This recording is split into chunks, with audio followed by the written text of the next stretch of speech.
Hey guys, welcome to Tutorial Guru. Today we'll be learning how to turn off Facebook notifications, and now let's dive right in. Now to turn off the notifications of Facebook, first open up the settings of your phone.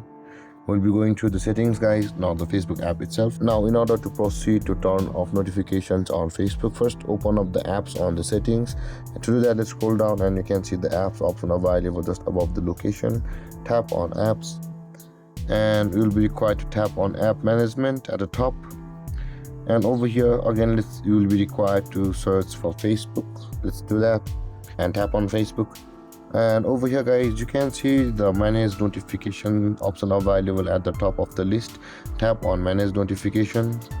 And over here, guys, you can see there is the allow notifications option again at the top of the screen, and just beside that there is a toggle icon for that.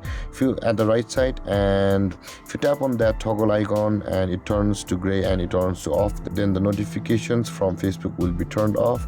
And guys, this is how to turn off Facebook notifications on Android phone. And if you have any confusions or questions regarding the topic, feel free to comment in the comment section below, and don't forget to like, subscribe and hit that bell icon for more videos. Thank you for watching, guys. Peace.